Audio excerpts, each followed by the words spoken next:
Hi, Peter. Hello, Michelle. This is the I've Never Met a Woman Architect Before podcast with Michelle Grace Hottel. And my guest today is Peter Pfeiffer.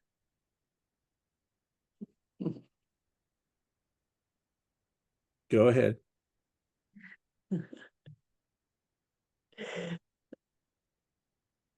Peter Pfeiffer is a renowned architect, building scientist, sustainability pioneer with Barley Pfeiffer Architecture.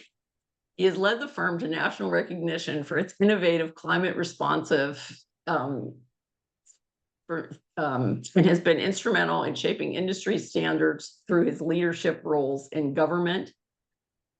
Professor,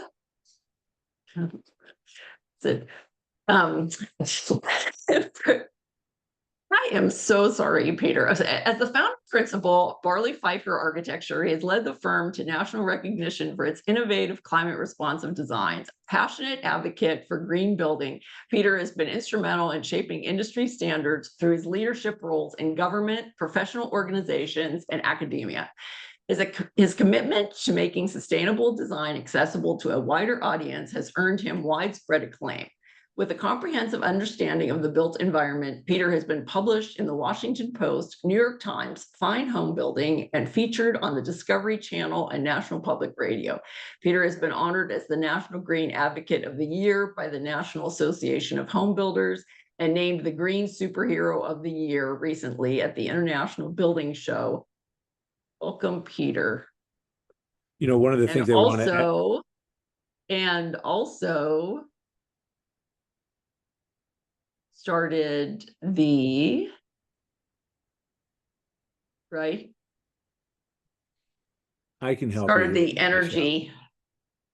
Michelle, I think what you're trying to say is we were one of the pioneers that started Energy Star, which then morphed into the first green building program in the English-speaking world. And I'm pretty proud of that. But probably the thing I'm most proud about is becoming a fellow about 20 years ago for mainstreaming green building strategies across North America. I was one of the first fellows in America to be recognized for mainstreaming green building, and I'm proud of that. That's been my passion all my life. I think I was a kid. I was about 14 years old when I realized I wanted to be an architect. But it was about the same time I also realized I wanted to be one that worked within the environmental concerns of the time. And right from the early stages of my life, I wanted to be what we call an environmentally conscious architect.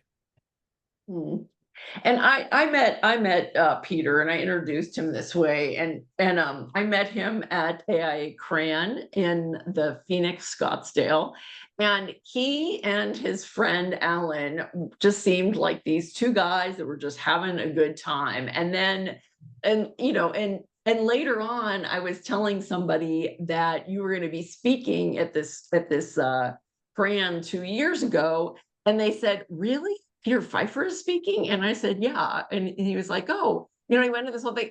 And then I was like, "Oh my goodness." And I found out that you had started this Energy Star. And it's not like I didn't respect you before, but I had no idea that Energy Star was started by, architects. Like I just had no idea what it. And then could you just could you tell me the story again? Because I just Sure. think it's a cool story. Yeah. And by the way, we just published an article about the foundations of the green building movement and Energy Star on the AIA COTE website. It just, I think, is going live yesterday. But the essence of it was back when I was in graduate school in Austin at the University of Texas in the early 1980s. And there was a need that was a supposed need that we needed another source of power to feed the city. Austin was a small city back then of just over 300,000. Now it's 2 million. But there were some of us in graduate school who, weren't really happy with the idea of them building yet a third coal-fired power plant or investing in a nuclear power plant down in South Texas. So we challenged the utility planners' numbers. And what we found out, and I say we, there was a group of us who came to UT in the early 80s because there was a professor, Paco Arumi, who was developing the first BIM modeling system, building information modeling program in America. His energy program was called DROB, the Dynamic Energy Response of Buildings. And what makes it kind of neat is he was the one who showed architects how to analyze buildings. Mind you, this is the 1980s, so this is Yeah. more than 40 years ago. Before people had computers. Yeah. Yeah, it was. Yes. We were therefore able to start determining, does it make sense to do double pane windows in Austin, Texas versus shading a window? Does it make sense to ventilate an attic versus putting a radiant barrier in the roof system? This was the first time anybody could model the benefits of these things. The building codes were all so based on the New York State Fire Code or New York City Fire Code that they were not appropriate for what was going on in the South. And through DROB, we were able to model buildings accurately for their climate. But the other thing they did, or the program did, is we had algorithms that helps us determine the use of the building. So a couple that takes a shower, 5-10 minute shower every day is going to use a whole lot different hot water or a different amount of hot water than a family of five. So something like a tankless water heater or a more efficient water heater will make a lot more sense for the family of five than it will for the couple living by themselves. This program allowed us to actually figure the use profile into our payback analysis. Nobody could do that, and I still don't think a lot of the programs do that very well now. So in doing that, we discovered something interesting. When do people peak out in terms of using energy in their homes? And in our At area, night. it's when they come home to make dinner in the summertime. You turn on your appliances, you turn down your air conditioning, you turn up your lights. Where you left, your office you left, or the workplace you left, it's still probably humming away. So it's those hours from 4 to 7, July, August, and half of September, about 150 hours a year, that made it so that we needed twice as much energy as normal. And rather than build that new power plant, one of the city council members, who was very sympathetic to all of this, said, well, why don't we get the city to divert the funds that we were going to use to build that new power plant and fund what we called the conservation power plant, rebate programs, incentive programs to have people get more efficient air conditioners, get those little compact fluorescents to replace their Edison bulbs. And then we went to a local stationery store and got these little blue stars and went to the 3 appliance showrooms in town and put the blue stars on the most efficient refrigerators and dishwashers and things. And we named the program the Austin Energy Star Program because it's named not only after those blue stars we bought in the stationery store, but because it's the capital of the Lone Star Republic. Yeah. That's Yeah. where the Yeah. name Energy Star came from. Years Okay. when it got popular, the Department of Energy approached the city of Austin about it, and they sold it to the Department of Energy for, I think, $10, and they just took the name Austin off of it. But the idea, it was the most successful municipal energy conservation program in the country, and they wanted to build on that, and that became the foundation. But let me go further, if I may. Yeah. The foundation of the program was, if you really think about it, was managing the demand for electricity, or demand side management is a term.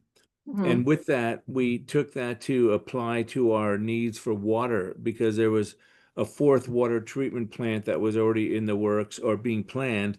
And a lot of people didn't like the environmental destruction associated with it out on Lake Travis and building a pipeline down to Austin. So we applied that demand side management approach and got people to understand where they're wasting their water. And people thought at the time tank things like a low flow shower heads and toilets that use less water. Well, that's nice and that's somewhat important. But where people waste a heck of a lot more water is on their landscaping. So we really Oh, yeah. promoted xeriscaping. And we even sent Mm. consultants out to people's addresses to help them adjust their sprinkler heads so they're not watering the sidewalk or the house, and turn down the amount of watering minutes per zone. So in my house, I've got it down to 12 minutes per zone once a week. People were watering their lawns every other day, every day. They were way over watering. So just because of these programs alone, we were able to make Austin the most water efficient, Mhm. significant city in America in terms of the amount of gallons used per capita. We, and even though we had a higher utility bills, and this is important, a higher utility rate and higher water rates, Austin still had the lowest cost per capita of utilities in the state of Texas because we're able to lower our consumers' needs for water and electricity so much that even Mhm. though we had slightly higher rates, it was still least expensive. The least expensive city to live in Texas from a utilities consumption point of view was Austin. So it's a pretty neat program, and it's important to think about, and this is what's going to be in the article. Mhm. I was very involved with this program. I became a volunteer on this commission that was set up by the city to promote this idea of the conservation power plant. And then we got into the water conservation thing. But then the third thing that hit us was dealing with landfills and the waste stream going to the landfill. And we found out that almost half of it came from the construction industry. So we realized, well, let's get the building community into this picture by getting Mhm. them to buy into the idea of recycling, Mhm. packaging material, Yeah. lumber, metal, all that. And we realized then that the name Energy Star didn't apply. So we thought about it, brainstormed in a small group of us and said, well, this term green is becoming popular. This is at this point 1984 to 1988, around there. So we proposed changing the name. Well, there are a few names, but what we settled on was the Austin Green Building Program. And it was based on this idea of demand side management.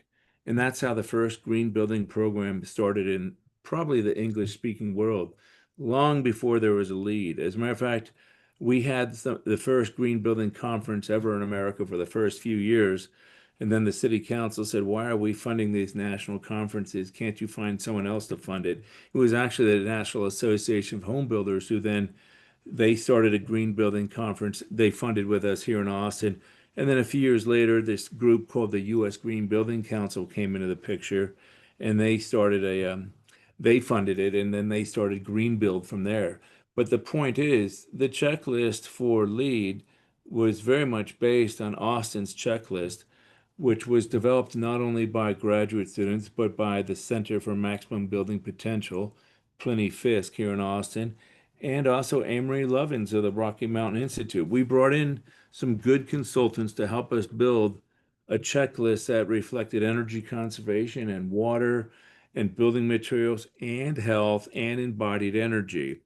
And that's how that all started, long before LEED, long before the U.S. Green Building Council, all based on the concept of demand side management, which, if we have time to talk about later, I'd like to go into that because I think the green building movement has shifted Yeah. I gears. mean, and I mean, those are concepts that they've pretty much made into, I mean, those are all concepts that like California uses for theirs, for all of our thing. We have to, recycle all of the building materials, that got so, and a lot of people go, oh, why is it this, it's the problem with, today's people, blah, blah, blah. But, these concepts have been around for a long time, and there's nothing wrong with like, you know, doing these things because, not just because they're good for the environment, but, right, like we can even say like, hey, it's less money. It's less money for, a family when they don't have to pay for, a high electric bill, or a high water bill. And, there can. Well, it's actually over the years, and we've had the practice now since 1987, so 38 Mhm. years. I, I've looked at it pretty philosophically, and we've had to change our presentation. People are Mhm. not as environmentally conscious as they were 30, 40 years ago. There was a strong movement to be the citizen, not just an occupant of the country or a Yeah. civilian, but to Yeah. be a citizen. And the Hmm. idea was to be to look after the environment. Hmm. People don't care about that as much now. You'll see people idling in their car in a parking lot with the air conditioning on, looking at their phones while they're waiting for their kid to get out of school. They don't even think about the damage that they're doing to the environment by doing that. So we had to change our message. And the message really is this. If you want a more comfortable home, make it climate responsive. If you want a healthier lifestyle, and I don't mean making you walk 5 miles a day, I mean Yeah, yeah. the air you breathe, how you see things in your house, make it climate responsive. But we've gone away from that. Even the U.S. Mhm. Green Building Council's various green awards, well, they only seem to put about 10% of their points associated with the way the building's designed. Uh-huh. Instead of, it's more about the things in the building. And it became, in my view, it emphasizes too much the idea of green things instead of green thinking. Yeah. Let me, Yeah. uh, I want to build this point for one example. Hmm. Health is a big deal, especially at my age. I'm nearing the later parts of my career. I Hmm. do think about my working environment and my living environment and the air I breathe and the lighting in my house and stuff. But if you think about the indoor air quality and you look at this from the LEED approach, the very first thing you'll see is it's required that you have to have an energy recovery ventilation system in your house or your building. And in a hot, humid climate like in Austin, I vehemently disagree with that. Hmm. Rather than diluting the air to make it better in your house, I would rather you manage the sources of pollution. And that's what we believe in. And don't necessarily bring in a lot of outside air because with it will come molds and pollens and humidity that you then have to filter out or dehumidify. So Hmm. you've got another machine that the homeowner won't maintain and that won't last but 5 to 7 years because of the way they build cooling coils now. And Yeah. and I just think it's the wrong place to go. I think we need It to look won't at change the things. filter. Yeah. They won't change the filter. They won't notice that their dehumidification coil has been out for the past 3 years. You're in California. What was that study done at Berkeley that showed that within 10 years, 90% of ERVs are no longer functioning properly in homes? So I like the idea of passive I live design in a house principles. that has no heating and no air conditioning. And we have one fan that is in the, we have one fan that's in one of the bathrooms. That's But that's you pretty also, much our whole house fan is that one fan that's in one of the bathrooms. No but heating, no air conditioning. I but haven't had you any heating or air conditioning for 5 years, at least 5 years. but you open your windows, right? Yes, exactly. There you go. Yeah. So, Yeah. and that's the Yeah. other aspect I've seen that people don't seem to take health into their own hands the way I would expect them to. I mean, we have some rental units here in Austin, and I'm amazed, especially with the younger people who rent it, 20, 30 something year olds, to tell them, hey, it's a mild day, open your windows, flush your place. You should try to flush the air through your place at least once every few weeks, if not more. And many of them have grown up in households where they never heard of that, much less had screens on their windows. Look closely at a lot of new homes or homes in high-end neighborhoods, and you'll notice a weird thing. They don't have screens on the windows. Now, either all those neighborhoods just have no mosquitoes or they never open their windows.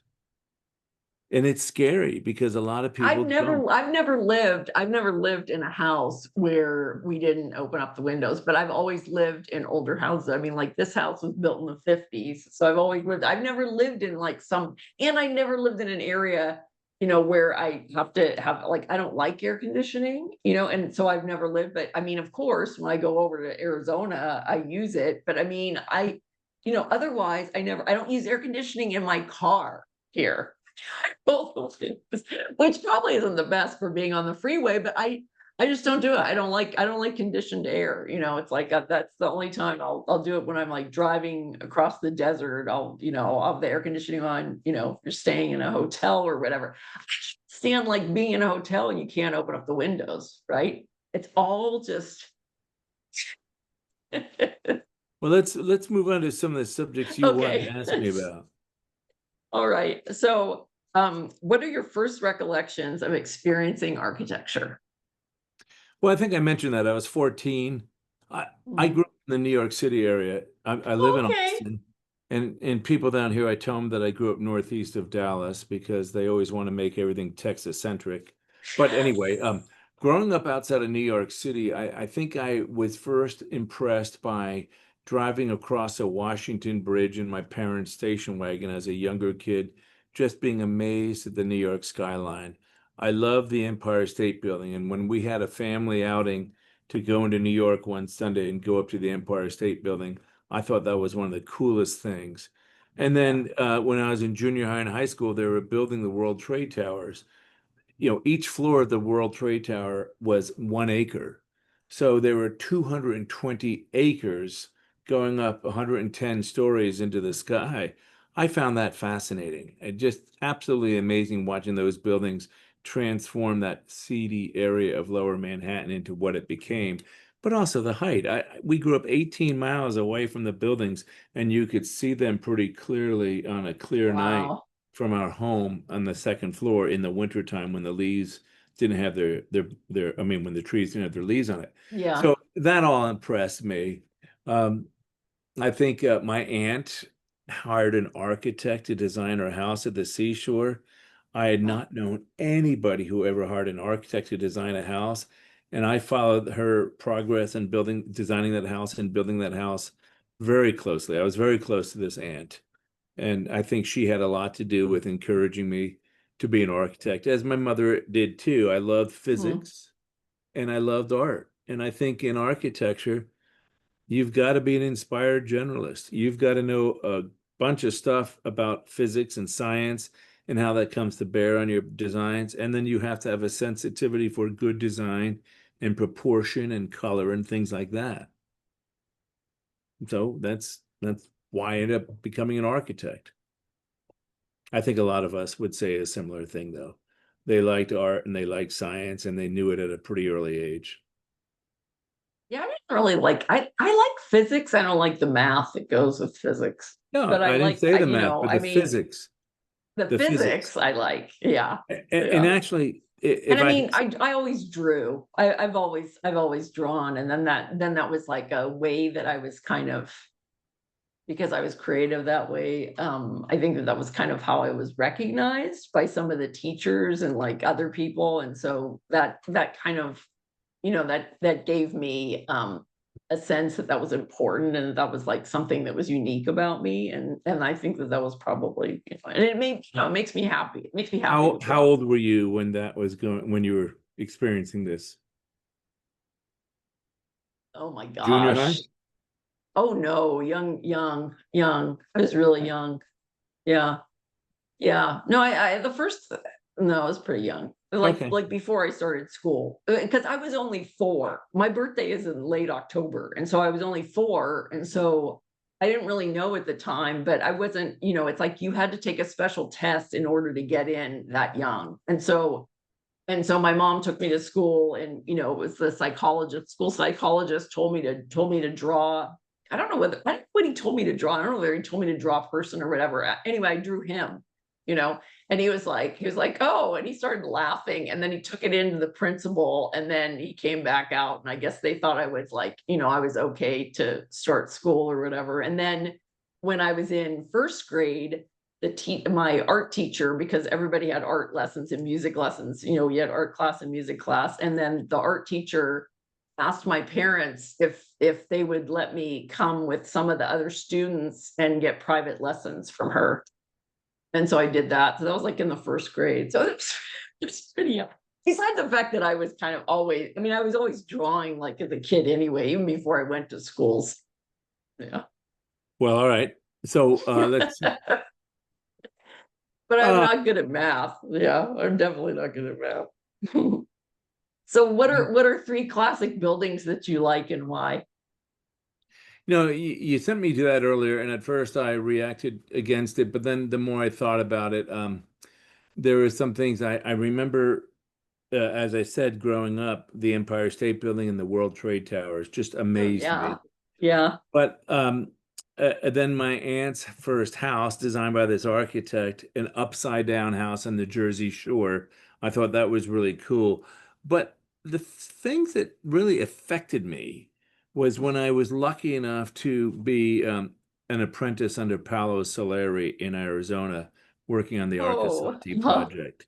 There were 2 things about that. I didn't know you were an apprentice. I didn't know you were an apprentice there. Yeah. This was it was actually 50 years ago. I was an apprentice for him. I think Okay. it was the third or fourth year he was building Arco Santi. You guys should Uh-huh. look it up, by No, Paolo I've been there. Soleri. I've been there. I've been there a couple times. Yeah. Yeah, yeah, Yeah. we were Yeah. there when you and I first met, but it was Yeah, I actually didn't go then. I went like I've gone other times. I didn't go there. Yeah. I didn't go to that one. I didn't go there well, with you guys. Yeah. it was the Yeah. Taliesin school that I was really impressed by. We Huh. went there to Wright's widow was still teaching, and I Oh, was okay. really impressed with how those buildings were comfortable in the desert without air conditioning.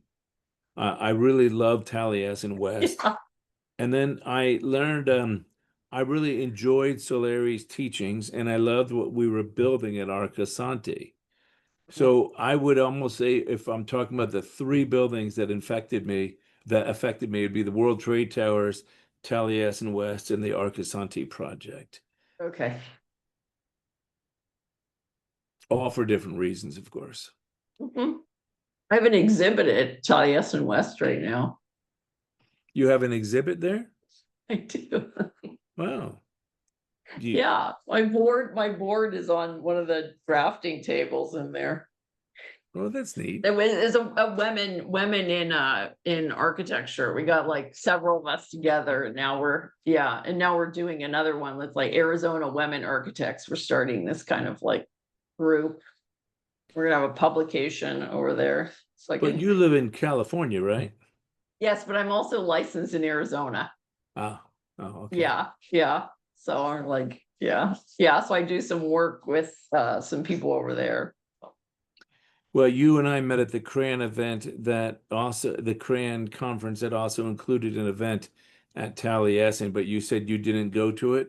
No, I went to the Taliesin West one. I didn't go to Oh, Paul Soleri. That was oh, like I on see. Thursday or something. Yeah, but Mhm. because I had already been there before. I'd already been there before, and I think we had to pay extra for it or something. I was already there, so I just like stayed at the I met with a friend, and then I went and in Taliesin West, I did go. And so my sons were there because it was one of they had flown in, and then it was one of their birthdays. And then everybody was like, "Oh, isn't this great that you're here at Taliesin West on your birthday?" And my sons are like, "We've already been here," because they had already been there.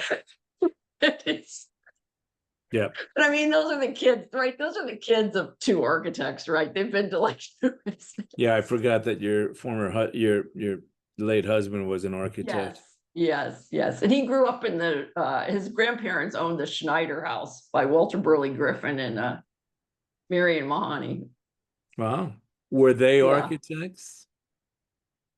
they were Walter Burley Griffin and Marion Mahoney. They were architects. They worked for Frank Lloyd Wright. Oh, Yeah, okay. in Mason, it was in Mason City, Iowa, that they Yeah. designed that one. Yeah, there's like a picture of it. Yeah. So they were, but I mean, it hasn't been in their family for a long time. But so did you go to? You didn't go to school at Taliesin West though? No, but we Okay, had field trips to Taliesin West okay, from from from Arcasante. yes, okay, But no, I wasn't I'm from a large Catholic family, one of eight kids.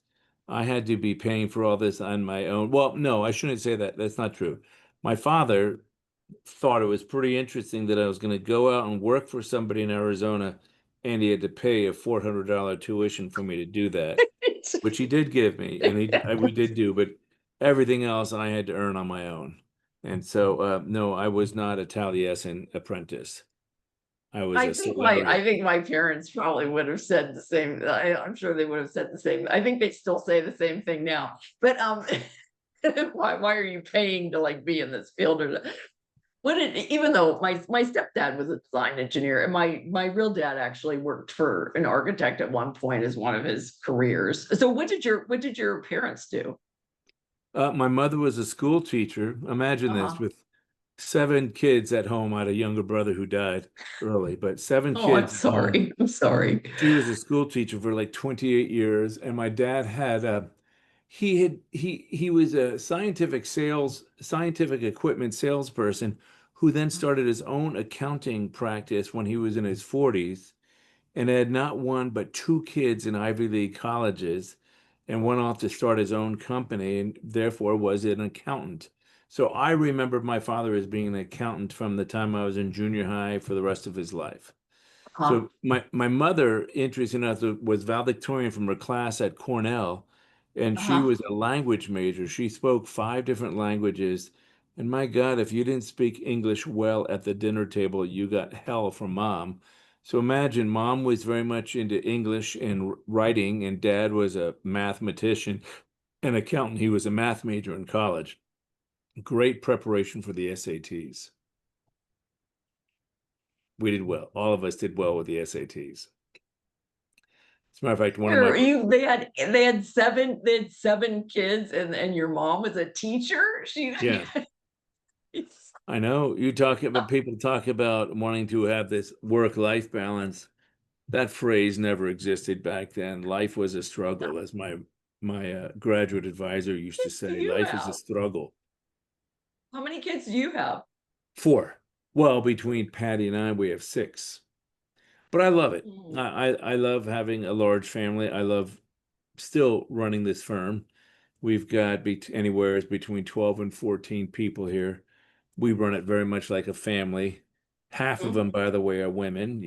I heard you mention that you were involved with the women in architecture thing. Yes, We've yeah. always felt like it's important to have a good balance. And that Alan guy you met me with is my partner, Alan Barley. He and I met when I was a teaching assistant, putting myself through graduate school in 1982. So we've been together working on projects together in one form or another for 43 years. Pretty interesting. I have pictures of I think I sent you that picture of You you and did. Alan in You the in did. the in the Frank Lloyd Wright chairs. They were allowed to be on them, by the way. They were Yes. allowed to sit in them. Yes, they were allowed to sit in them. They weren't breaking any rules, but I yeah. asked And I'll beforehand. put that, I'll put it in the blog. I'll put it in the blog, but yeah, Okay. yeah, yeah. Put a You know photo what? of you guys. One of your questions here, I'm jumping ahead a Oh little yeah, bit, yeah, yeah, yeah. No, no, no. I is mean, well, what let do me you ask. like about being an architect? That one intrigued me, Uh-huh. and I thought about it quite a bit. And I think the answer is, as I've been counseling young interns here for many, many years, and of course my own children. What I like about being an architect, particularly one that is trying to promote what I think is so important and so needed, which is climate responsiveness by design, is that Mhm. you can earn a decent living, be excited about what you do, and be doing good for society. Mhm. Those three things. Not everybody can say they love what they're doing because they know what they're doing is good for society. And I can. And I'm very Mhm. proud of that. You've heard me relentlessly speak about how I'm trying to get our colleagues to get more serious about climate responsiveness in their design. Mhm. I'll wiggle in my chair if I'm at some design awards and I see they're giving some award to another one of these bikini box homes. And I know that term bikini box is maybe a bit obnoxious, but what it is, it's one of those white stucco houses that's a box that was designed by Revit, and it's got floor to ceiling glass, and it doesn't matter if it's facing into the afternoon sun or north. There's no design that's reflecting the fact that this is west facing glass and maybe we should shade it. So and there's no overhangs to protect the windows or the doors or the fenestration. So the reason why we call it a bikini box is it looks very intriguing while it's Uh-huh. young, but would this be something you'd want to be dealing with for the rest of your life? And that's not I how don't know. you probably chose your I probably spouse. have worn a bikini the last 20 years more than the first 20 years. But But you get the analogy. It's no, don't no, I make, totally get it. there's I more totally get to it. I architecture than think, prettiness. nothing drives me. I don't know. I mean, if you're living like a tract house community, right? You're stuck by orienting your house whatever way that is, right? Right. Right. It's like you're stuck. And if you're in a tract house, right, where they've got all the same they've got all the same floor plan or whatever, and then whether you're on this side of the street or that side of the street, right, everybody's so it really doesn't make any, maybe somehow they've made it work, but most of the time they really haven't made it work with as far as solar orientation. But but yeah, I mean, really, if you're gonna build a house somewhere, it's like you really should be paying attention to I mean, you should be doing your site analysis, and I'm not quite sure if people even know what that is anymore, or programming, right? I mean, these aren't things that seem to me to be, it's like people see something on Pinterest and they say, oh, this is what I want, but it's like, okay, well, maybe what you want like really has nothing to do, it's like you want this, but you have a site that's like, 25 by 140, so, We it's just nothing. had a client come to us, referring to your Pinterest thing, and I Mhm. agree with you that architecture is not a collection of a bunch of different features somebody found in a magazine, but should start with a good program where we ask important questions and then look at the site and look at where the prevailing breezes are coming from and how the sun is hitting that site and design accordingly. The opposite of that is recently we had a client who I was surprised they came to us with all that we are known for doing in that regard, because she came to us with a house from a magazine. I think it was Southern Living, and she just wanted that repeated on her site in the hill country of Texas, Uh-huh. without regard to the fact that it had this really steeply pitched roofs with small overhangs and windows that would probably face the wrong direction. Uh, and it just seemed like such an anachronistic or irrational approach that in the end we didn't work together, Uh-huh. because she just could not appreciate what we were trying to nudge her towards doing. Yeah. And in doing 1,200 projects, this was the first time we had a client who just was not interested in having her design ideals mesh with the climate, mesh with the setting. It was all about this particular image or not. And I was Yeah. surprised.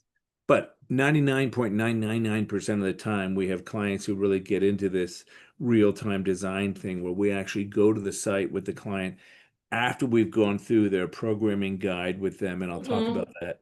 Then we Hmm. start designing the house organically on the site, say, look, there's some great views here, and that's where the prevailing breezes are coming from. So let's start off with the idea of the family room and maybe the screened-in porch facing towards that direction to take that in. And over there is a hot afternoon sun and maybe some noise from a highway. So maybe that's where we Hmm. should put the garage and the utility rooms and stuff Yeah. like that. And the Yeah. thing makes sense and Hmm. clients buy into that.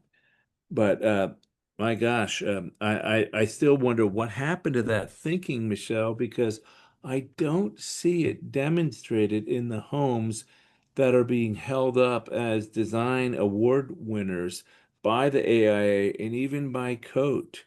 I see way too much unshaded glass, and I see way too much.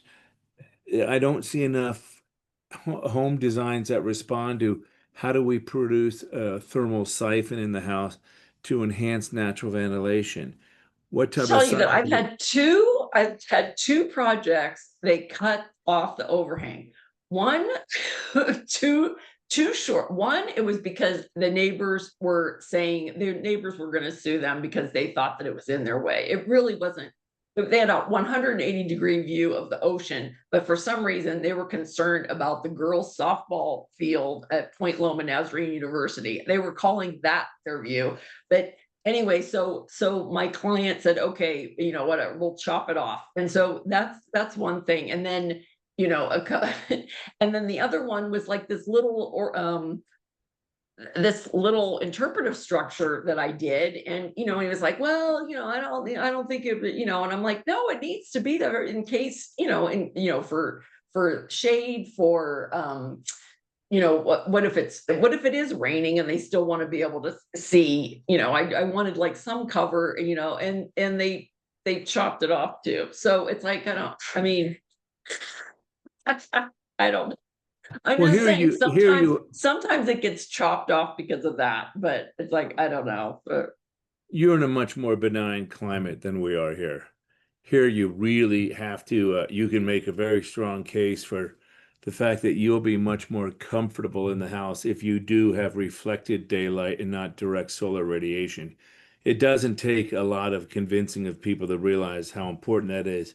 But It does take being able to be articulate about how this design, if you don't care if your utility bills are $1,000 a month versus $200 a month, and believe it or not, there are some people who say, I don't care. But Yeah, then I've heard that too. but Yeah. we I have sell them on the, solar, they're saying, oh, I have solar so I can run my air conditioning 24/7. I'm like, oh, it's not, or like, oh, I don't need to, right. I laugh. I'm like, thank God it says that we actually have to have operable windows, or I think people would just have windows that like were all fixed, it's I mean, one of them was like, oh, I'm just gonna have the air conditioning on. I'm like, I don't need these windows to be operable. I'm like, oh my gosh. I said, no, you do. Thank God. Thank God we have a code that says that you have to have Well, ventilation. there is the health benefit, and that's what I was going to Yes. say. Yes. Even if they don't care about the money, then you bring up the idea of comfort and health and what defines Hmm. luxury living. One of the Hmm. definitions of luxury living is not having glare or eye strain, having Yeah. better health. So, yes, you can close curtains, but then you lose your view, and then you've really not really solved the problem, you've just reduced the problem because the sunlight has already come through the glass and it is in the house. So, Yeah. reflected Yeah. light is much nicer. If you go to our website and you look at the interior pictures of our homes, you'll Hmm. notice that almost all of them have no direct solar radiation coming in through the windows. It's all reflected light. So you can Hmm. read a book in the living room of one of our houses out in the hill country on a July afternoon while keeping the curtains or the blinds open because you've got reflected light and there's Uh-huh. enough reflected light that you could read a book in that room without any other lights on. Yeah. And that's what you have to point out to people. Yeah. That's really good architecture. And that's also something that works better with the environment and saves you money. So it's a triple win. Hmm. Comfort, lower cost, and better for society. But you Do you have have to any, do you have any curtains? Do you have any curtains in your house? I have no curtain. Well, I have curtains in my, I have shears on my kids. My kids, I have shears on their windows. They're old, they're adult kids, but I mean, it's not like I didn't change the shears or anything, but yeah, we do otherwise have, I have no curtains on the windows. well, in our master bedroom, we do. Hmm. I like sleeping when it's dark, and I've got a neighbor who's got these tree lights that she wants to show off to everybody who drives by at 3 o'clock in the morning. So we do have curtains to make it so we don't have to be a victim to that tree lighting ceremony. I say ceremony, it goes on. I've noticed that. I've noticed there's people two doors down from us where it's like if I was their next door neighbor, I would be so mad because I don't know whether they're all on solar or something, but that place, like it's lit up like Tivoli Gardens. I swear to God. It's like Tivoli Garden, two doors down. And we don't have big lots. The lots are like 55 feet wide, and I'm like, what are you doing back there? What do you think it is? Well, you understand. Okay, so what Yes, we exactly. you want to know some other things about being an AIA fellow. Oh, yes. Yes. I wanted to know, yeah, why did you go for fellowship and what was your topic? Well, I went for fellowship because I had a man who was becoming a mentor to me, Jim Ah, Pfluger here in Austin, who was a ah, fellow. And okay. he tapped to me one day at an AIA meeting and said, with what you're doing, you should consider going for fellowship. And I was only in my 40s. This was Uh-huh. back then when fellowship was, I It's for think, more older people. select. Yeah. Well, it's just like the Firm Achievement Awards. It used to be Hmm. that you had to be in practice for at least 25 years and have a real body of work. Yeah. And at that point, I was in my late 40s and I started practicing when I was in my mid 20s. So it was almost 25 Yeah. years of work. But Uh-huh. that wasn't it. He said, this green building thing that you've been pushing, and honestly, I didn't know about it until I heard you talk about it. He said, I think you should go for fellowship for that. And then the other thing about fellowship was the fact that you then should be a mentor to others. And that's what I take most seriously about being a fellow. You Uh-huh. have to promise to go out and spread the word about whatever it was you became a fellow for and how you got there. And that's what I loved about it. We have a fellows mentorship program here in Austin. I've Hmm. participated every single year it's been in existence because I think it's important for younger architects and our colleagues to learn from each other. And in this particular case, learn how to do sun angle analysis, Yeah. how to do enhanced natural ventilation in a house or a building, how to make it so you have reflected daylighting. I mean, there are a lot of things that you and I probably learned in school that I don't see being taught that much anymore. And these are the passive design principles of heating and cooling and natural ventilation and daylighting. Those four elements are critical. Hmm. They're the foundation of the green building movement, but Hmm. they don't appear to be given that much play now in the green Hmm. building programs. Even FIAS, here in Austin, FIAS, the Passive House, United States, Oh, they're okay. still promoting, till recently, they were still promoting insulation as if it were king. They were requiring under slab insulation Oh, until I yeah. said, what are Yeah. you insulating it from? It's 70 degrees on the ground. And they're showing houses that had all sorts of wonderful insulation, but unshaded west facing and south facing windows, or a Hmm. dark roof. It didn't have a shading umbrella roof. No, I think we have to help our colleagues who didn't get the benefit of learning this in college to employ it, Yeah. because we will never be able to solve our green building aspirations through renewables alone. And there are a Hmm. lot of us who think, oh, let's just put 12 kilowatts of solar on the roof and call it a green building. No, you're putting a bunch of lipstick on a pig. And in 12 or 15 years from now, when the inverter goes out or the squirrels chew through some of the wires and the homeowner doesn't notice it, it is really a pig that had some lipstick on it. And yet we're awarding these homes with the coat awards and with the various green awards. They say they've got the numbers to back it up. Sure, in the first year or two or three of operation, you can have fantastic numbers. But I'm looking for these homes to be built and designed to last 50 or 100 years. And if you're Hmm. relying on renewables, you're going to miss that train. Yeah. And I know that's a Yeah. strong statement, but it's an argument we've had with our local green building awards folks here in Austin, because they've gone so much into the green things and the green gizmos that they've put blinders on about green by design. Yeah. And we can't do that. Hmm. It's not fun. It's not good for society. It's uncomfortable and it's expensive. Yeah. And it's just getting warmer.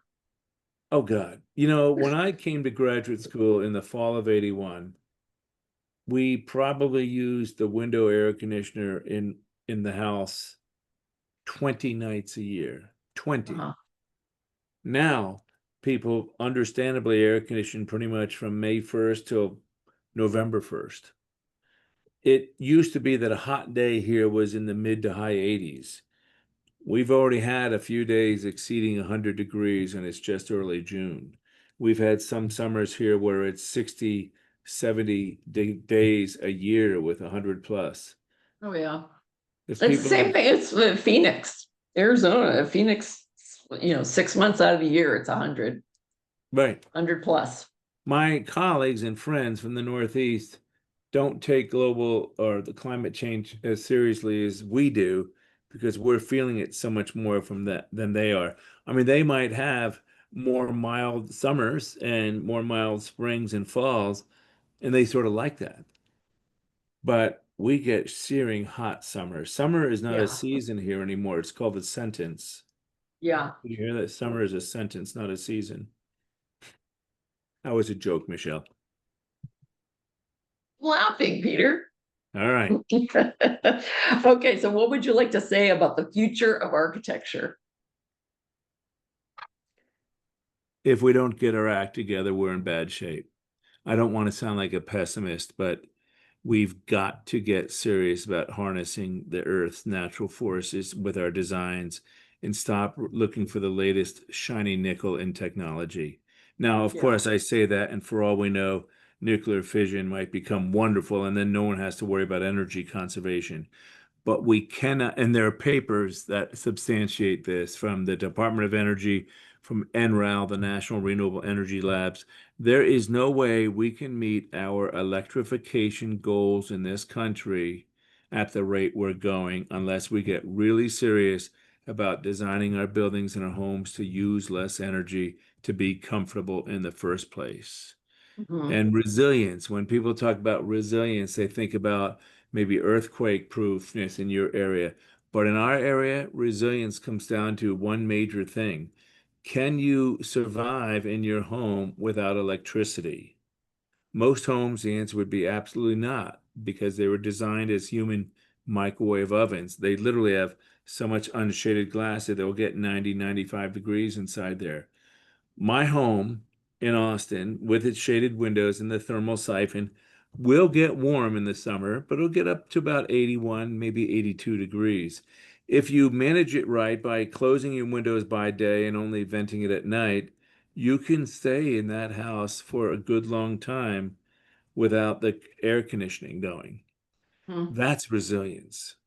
Very few buildings, I think, could boast that right now. But with our unreliable grid that we've got now, I think that's an important thing. So, and I think people forget, I mean, it's like our power went out for less than 24 hours. I think I've said it before. People around the corner, they have 3 Teslas, and they charge them, and I don't know whether they had the batteries or what the deal is. And then they were trying, right? They're getting all the energy they can when it's cheaper, and then they're powering it back up at night, and they blew blocks around here.